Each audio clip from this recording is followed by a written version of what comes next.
We're back. It's your mom, friends. I'm Chrissy. And I'm Jess, and we have a special guest today. I'm super excited. Our topic today, we are talking about blended families and how blended families can be complex, but they can also be incredibly beautiful when built with intention and grace. In this episode, we sit down with a guest who shares her journey of creating a healthy blended family. She talks about navigating co-parenting, maintaining positive relationships with the fathers of her children, and building unity within her current marriage and family. This conversation is honest, encouraging, and a powerful reminder that with communication, respect, and the right heart posture, blended families can thrive. Welcome.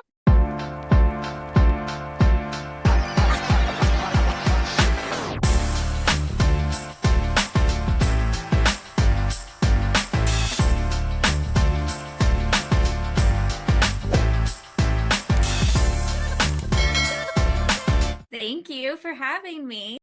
Thank you for being here. This episode is going to be super special to me because I know you outside of this and I have admired your journey from the very beginning. I think this is something every time I see you share a post about celebrating one of your boys' birthdays and seeing your whole family, like the whole family around the table, it just warms my heart. And I literally comment, like, your family's my favorite because seeing this is incredible because not many families who are blended or go through divorces or go through separations are able to maintain healthy relationships and be able to do this, to come together to celebrate their kids when at the end of the day, that's really what it should be about. So I'm excited to have you here. I love your story. I love watching your journey. Can you take the listeners back to the beginning and just share with us a little bit about how you've gotten to where you are today? Absolutely. It was, my goodness, in my early 20s, and I was married what I considered young, maybe not anymore. I got married at 24 and I had my first child at 26. And we were just a typical young family. And I think we were young in our personal lives as well. And as we started to grow and mature, we grew in different directions and we separated. And my son was just a little over a year old. So it was very early on. But I'm kind of the person who is like, if it's not going to change, it's not going to change. And you got to make the change now. So I went with it, and it wasn't an easy decision. It wasn't overnight. We went to marriage counseling. We had our supportive families, our supportive friends, and in the end, we ultimately separated. And I think at first we thought we could kind of figure it out ourselves. And I think a lot of families that might be listening or have been through it know that that doesn't always work, because sometimes you just need that guidance, and that's where you end up in family court and those sorts of things. Our marriage didn't work out, but our co-parenting plan did. And we really got past the pain.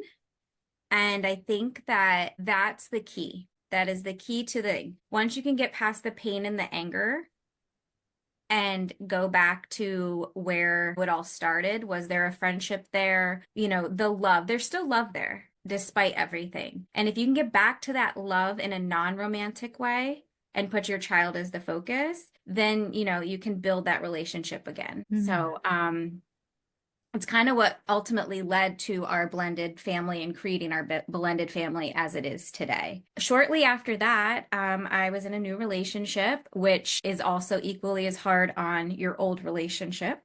It brings up, you can be getting along, and then it brings up a whole new plan to navigate, a whole new dynamic. You think you've got it all figured out, and then bam, you throw another monkey wrench into the mix. And that was about 4 years, and it did not work out either.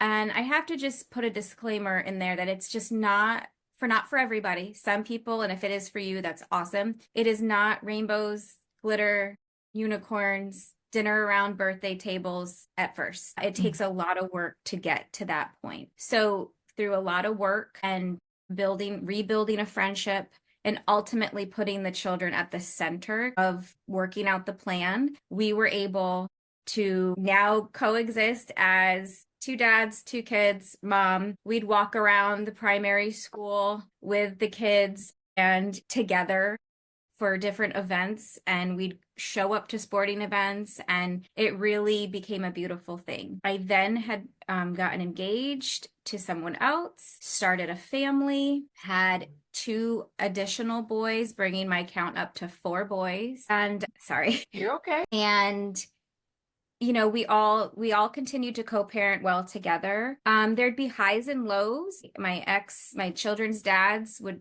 be in relationships, and so that would enter another person into the mix. And I think it's really something to say is that I didn't then, but now more than ever, I don't know if I really took into consideration the other person's feelings of their starting a relationship with a man who talks on the phone to his ex, the child's mother, texts constantly, comes and jumps her car when she's stranded because her car died, is the first person she calls when something goes wrong. I don't know how I would feel if I was on that end of it. And I think now with some grace and mercy and growth and a lot of faith, if I put myself in some of those women's shoes, I can see how that would be really intimidating and maybe not understanding that, like, well, what do you mean there's nothing going on between you type of thing. So as they started, my one son's father got remarried, another one got remarried, and, kind of building the dynamics of now my children have not only a step parent on my side, but a step parent on their dad's side, and that dynamic and what they bring to the table. You just really had to have an open mind. Unfortunately, with my younger son's father, things did not work out either. A lot of moving parts in the mix. One being, the things were changing in the world, and a lot of things were going on in 2020. And I knew I wasn't happy. And I wasn't being my best self for my children. And you have to be okay before they're okay. It sounds kind of like a Facebook meme or a Hallmark card, but you cannot pour from an empty cup. And there's a reason those quotes are out there. There's a reason why people share them, and they're there because they're true.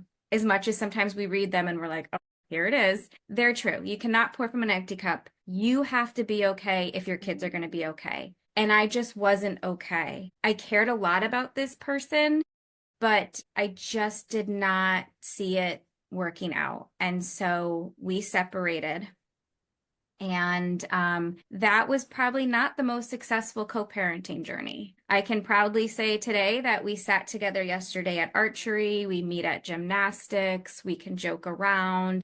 There was times where we couldn't even text each other without going through our lawyers. And now, we'll send each other funny jokes or stories about our kids or pictures from our time with them, when I remember weekends going by and just wondering what my kids were doing, how they were. It took a lot of time. It took the better of 4 years to get to this point. It was definitely a rough journey, but we're there. It's maybe not as magical as my relationship with my other son's fathers. We do not share holidays or birthdays, but this works for us. And if you asked my kids what are some of the slogans that mom says, am I frozen? Okay. If you ask my kids what are some of the slogans that mom says, one of them is do what works for you. And this is what works for us. The other version of my blended family does not work for us, but this is exactly what works for us. So I find that this is the way to go for that relationship, that it's more of a parallel parenting plan versus a co-parenting plan, but it works. And then I was going through that separation, and I reunited with my high school sweetheart. And we recently got married about 1.5 years ago and blended our families into a family of 8 children with us 2 adults. So we are 10 people living in a house together. It is the first time I've really been a step parent. It is the first time that my children have had had to live with other people outside of our home in our home. So yeah, it's been a wild ride for the last 17 years. love this. Amazing, amazing. Thank you so much for sharing that. So much has hit me, but really just your willingness to put your kids first above anything else. And I think when people separate, feelings are so raw and there's so much anger and resentment, and they often sadly use their children like as a tool to manipulate. And I say that lightly, I don't like that word, but that's what I happens, unfortunately. And so the fact that not only you, but your children's fathers have been able to do that really is amazing and good for those kids. Go ahead. Well, I was just gonna say, and I have to say that looking back, there's parts of myself that were very ugly in Of that course. process. You're I had human. to let go of a lot of pride, Yeah. and accountability really had to come in. Was very self-righteous in the beginning, especially as mom. I thought Mm. mom was, end all be all, and I was supposed to be the only one, and I would give the orders, and we were going to do it my way. God said, okay, let me knock you off this little pedestal and show you my plan. So, That was going to be my question. One of the things I wrote down is, how do you feel that you have changed over these last 17 years? Because you definitely are not the same person you were at the start of this, at 24, first marriage, first baby to now. I mean, look at your family now, and what you've done is incredible to me. But I'd love to know, like, how you've changed over these past 17 years. a lot of faith, a lot of growth, self-help. I am not ashamed to say that I went through trauma therapy and I saw a therapist regularly. And my family, I have a very, very supportive family that has always loved and accepted me for me, even when I didn't love myself, and anyone else who came into the mix. So I'm very, very blessed in that department. And I do acknowledge that not everyone has that. I also realize that sacrifice is growth, even though it feels like decline in the moment. And that really taught me a lot. When you have to change and give up things. And I don't think it's really changing who you are, but just having an open mind. But yeah, Crystal from 17 years ago, you know, it was a lot different than Crystal today. And she's still working on herself. I say that all the time about myself, Crystal. The mom of my adult children is a very different mom of my 14-year-old now, and I still have a lot of growth to go. Yeah. It's not, I love how you say you're not changing. Like, if to me, and you've said it a couple times because I keep circling it, it's changing your perspective. So the Mm. Yes. perspective of Crystal 17 years ago and going through those motions versus Crystal today, like your perspective changed. And I think that that is something that completely changed. That's what saved my marriage, was changing my perspective. Because I had that too. I had that pride. I had that, like, you're not doing these things. And then I had to like look at myself and be like, I'm not doing these things. And there's so many pieces that was a huge eye opener for me, and perspective was one of them. So I love that you say that, like the perspective of the other person's feelings. As, you know, parents, stepmoms roll into the scene, like changing your view on, like letting them love them too, right? I think people do struggle with, I'm the mom and, it's my way, and releasing that grip. Moms struggle with control. Chrissy and I talk about this all the time.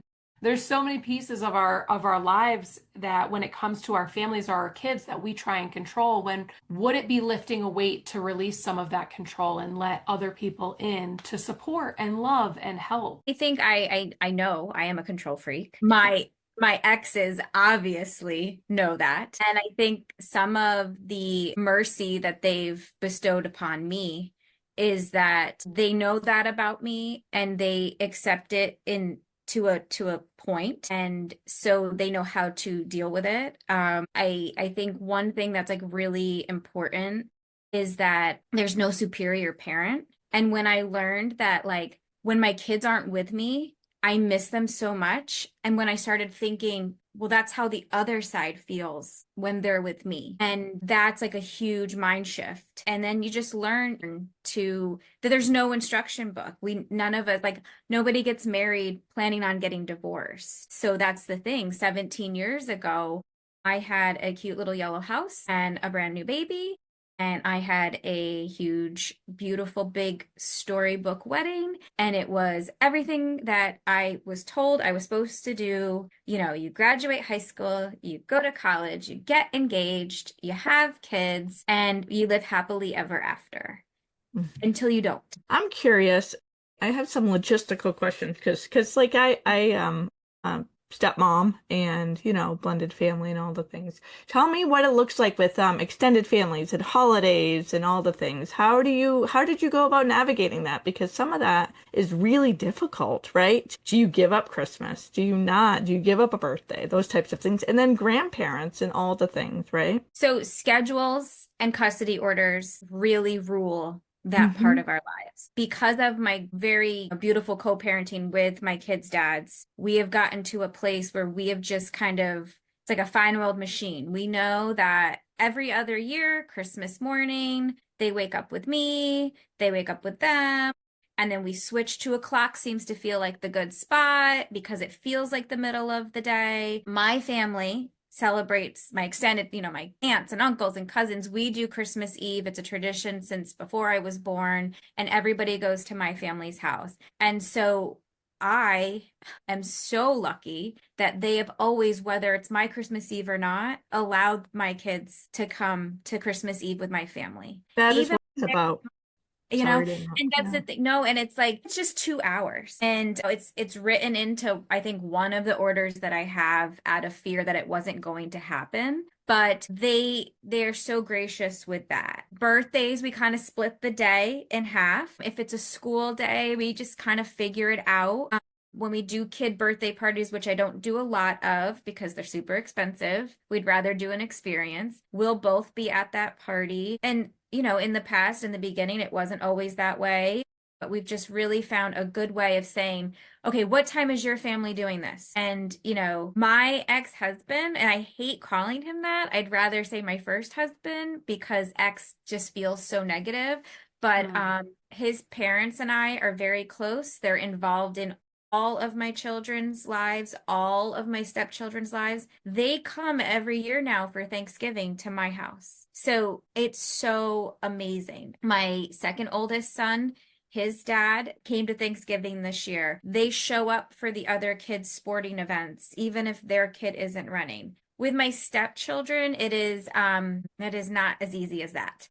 And it is everything by an order, and it's an out of state order. So unfortunately, if it's, there's no way to meet in the middle or trade or work it out. It is, we stick to the schedule, and unfortunately sometimes they miss out on things, but I don't view it as missing out because they're with their mom. They're with their other parent. And it's kind of like if I take my kids, to McDonald's when they're not here, I have to say to myself, but they're doing things with their mom too. And these are my kids and they're doing things with their mom. So yeah, but for the most part, for my four biological children, holidays, birthdays is just a lot of communication and such a fine old machine that every year we do the same thing. For my stepchildren, we follow a very strict, clearly defined custody order. That's amazing, though. I feel like I mean, there's so many things that you said,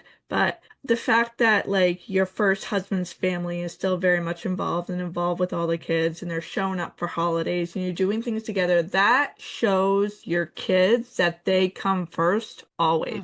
Like, and that is how you raise emotionally healthy children doing what you do. So kudos to you. Because I Thank you. feel like you're part of the 1%. I feel like this is 100%. so This is not normal. unusual. And I have to share. So my family, my aunts, uncles, cousins, we used to do it every Sunday, but at least once a month now, we meet for dinner. And when my grandmother was still alive, now we're talking anywhere from 15 people to sometimes close to 50 people, depending on who can make it. And we were doing this every Sunday for a good 20 years. And now we're down to 1 to 2 Sundays a month and we celebrate birthdays. But my grandma always used to say, I used to think that other people were weird who didn't do this. But then I realized we're the weird ones because we know it's very uncommon, but I have to say my in-laws, my in-loves, we all would be extremely lost without them. And my parents who don't live in state, but my parents support us from afar. They send boxes of snacks every month from Sam's Club. Every, thing that the kids have involved. When they come up, my parents took all 8 kids and us to Six Flags for like a treat on a weekend.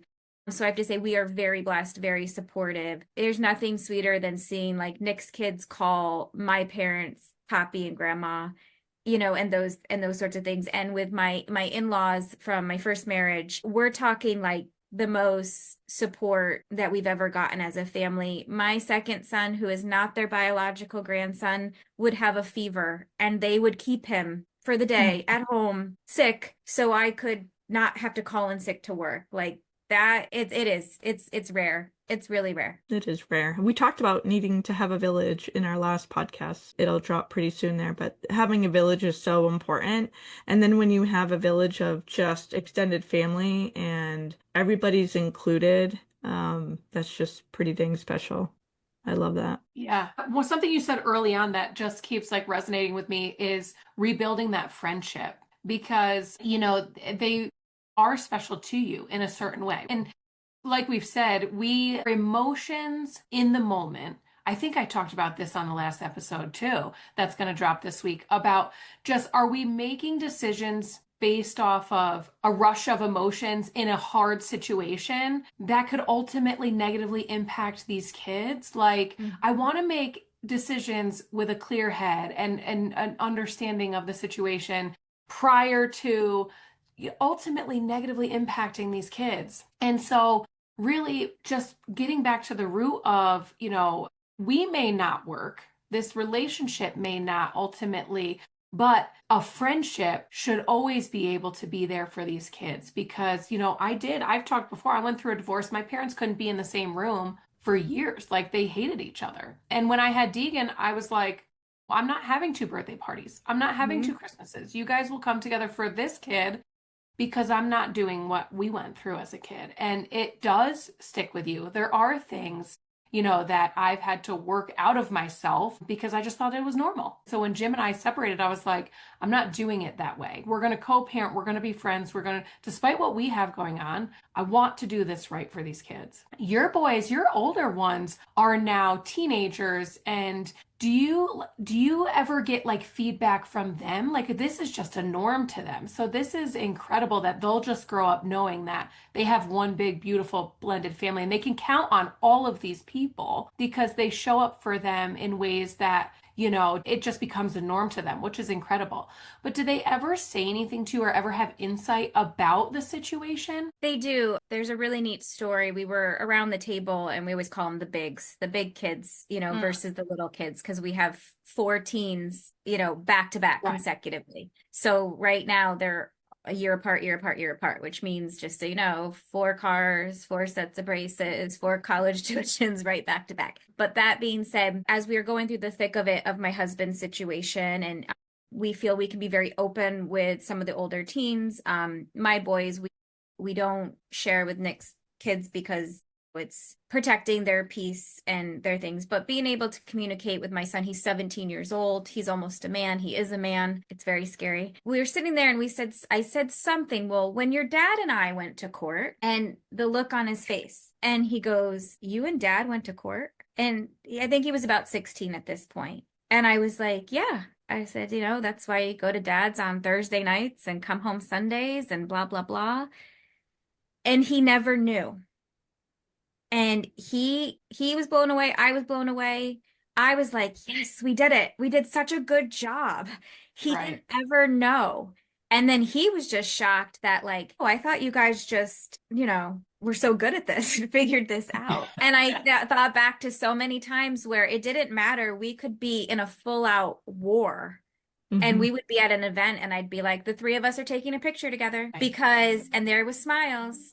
we would be at an event and I would force us to take a picture together, the three of us, and we'd be smiling because I always wanted him to look back on his childhood and see both of his parents there with him. And I'm so glad we did because Mhm. now I don't have to force anyone to take a photo and we're all smiling together and happy. You know, it's funny. It's so you are part of the 1%. Most people don't are unable to, for whatever reason, co-parent like this. And I do think more people can keep it from the kids like you did, though. Even though you're not best friends and texting each other every day and having dinner and sharing holidays, and the kids end up having two of things, the kids don't need to know all the bad. They don't need to know all the things, right? And so You not don't need to only be did middle.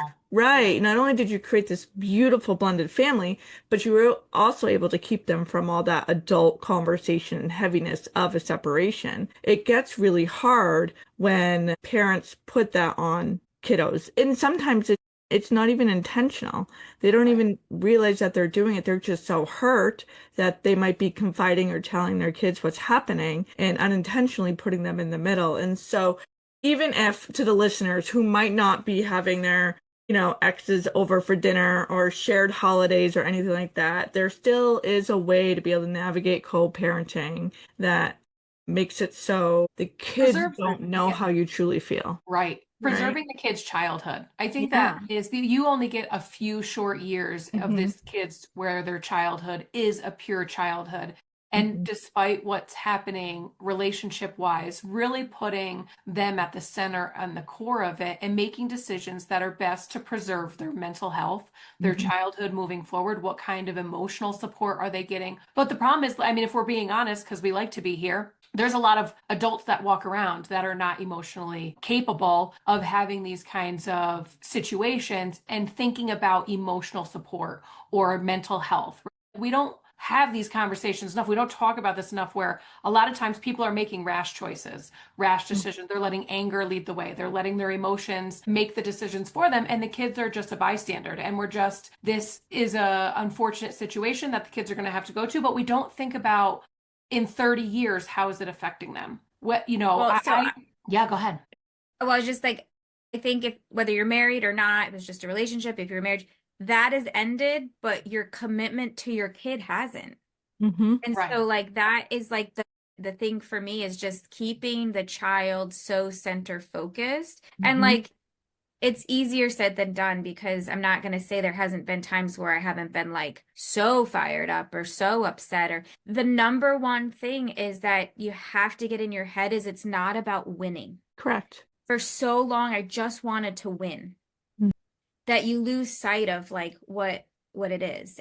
Once you realize like this isn't a game, like it's not about winning. Actually, in my last custody battle with my younger two's father, I had to admit defeat. I gave up things I didn't want to give up. I walked away from things that, I just literally was like, I can't do this anymore. Hmm. And I have to be okay so they're okay. Yeah. That's incredible. And it's not an easy choice to make. And there are people who are not willing to make that choice who then go on to continue to fight. Ultimately, like you said, if you're not okay, these kids aren't okay. We have to do what's best for your mental health so that you can ultimately be there for these kids.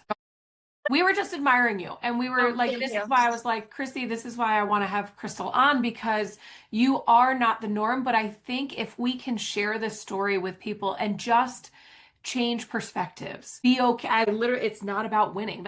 Probably I'm going to use that for a quote because it just, what an empowering, as moms, we do want to win. We do try and maintain that control, but just knowing that your mental health and your kids' mental health is more important than winning. Like it can't be about that in spite of the other person. You want to come out on top over this other person when ultimately it should be about, what's doing best for these kids, not about winning. And I love that you said this. And again, for those people that can't maintain a friendship, I want to go there because I've been around a lot of different circumstances. I've been in the field for 25 years. I've seen a lot of families go through a lot of stuff, and there are just some families that can't be friends, and that is Mhm. okay. This is Mm. not us telling you that you need to be friends with your ex, that you need to like your ex. That's not it. But this is us telling you Your kids don't need to know you don't like your ex. Your kids don't Exactly. need to know your true feelings about your ex. Let your kids be your kids.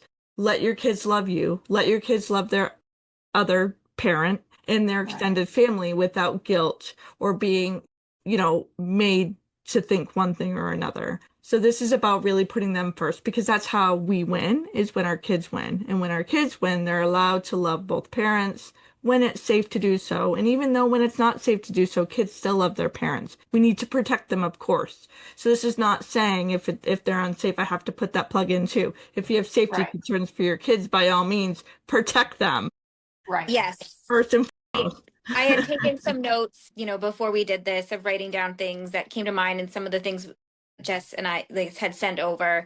And one of the things was like that was like the disclaimer. Unless your kids are in harm's way or trouble, then by all means, you're Do what you welcome. do. But I think it's just really, really important communication, schedules, consistency, stability. You don't have to fix everything. And the season doesn't last forever. But I think like if you can't be friends, then highly suggest looking at parallel parenting because it's a form of co-parenting that doesn't have all the mushy stuff in between, and that can really work for some people. And you could be the best mother, father, anyone in the world, and your kids still figure you out. So they're gonna figure us all out. They don't need our help telling them about their other parent to figure they'll figure it out. They will. True story. They always do. Thank you for hanging out with us Yes, today. Thank you so much for having me. It feels good. I think, I might have shared privately. I don't know if I shared on here, but I carried for a very long time a large amount of shame because 17 years ago I had this idea in my head of what a family looked like. And back then I felt like I failed. And this really feels really good being able to share my story. And I one time was sitting with my cousin and I was crying and I wanted to have another baby so bad, but I had two children with two different fathers, and this would be father number three. And I remember saying, but I'm going to have so many like baby daddies. And she said, but they're all yours and they're all mine. And that's the thing. It doesn't matter. It doesn't matter. There's no instruction book. There's no rule book. You got to throw all of that away and that shame and that fear. And this was God's plan for me and God's plan for my family. I'm just going to do my best to serve him and my family and hopefully help others and continue to help myself because I'm in a whole new journey. Maybe we'll meet up in a year or so and we'll go down that road. But becoming a step parent is extremely, extremely hard. I have much more respect than I already did have for my own step parents, and my husband for taking on four additional children as well. But it is brought out sides of me that I know need a lot of work and still continue to work on. And then it's also brought out sides of me that say, okay, nope, this is firmly where I am. This is what I can't budge on. This is what I can budge on. I've already gone through this much. I can't go through this much more. And just finding like there's such a difference between grace and mercy. But if you want to do your homework, if you want to look up the difference, I highly suggest the two things that have gotten me this far in the last 17 years is grace and mercy. I love that. Powerful. Perfect way to end because Yes. that was a super powerful ending, and I love and appreciate everything you've shared with us. I know that it's not always easy when you carry shame for situations, but to see you use your story and your power for good and to really make the best of it. And now you get to be an example. Like I said, I've followed you and I'm like, I love this family. I love what you're doing in this space. And God did have a plan for you, and he sure does. And it's good plans. And I just appreciate you coming on here and sharing that with us. Well, I thank you agree. very much. Awesome. Well, thanks for hanging out with us on Mom Fuel and Mindset. If today's conversation spoke to you, take it as your reminder that happy moms don't come from doing more. They come from choosing themselves and owning their growth. And if you loved this episode, please be sure to subscribe, leave a review, and share it with another mom who needs a little fuel and a mindset shift today. Until next time, keep showing up for yourself, keep growing forward, and remember, happy moms own their growth. See you soon.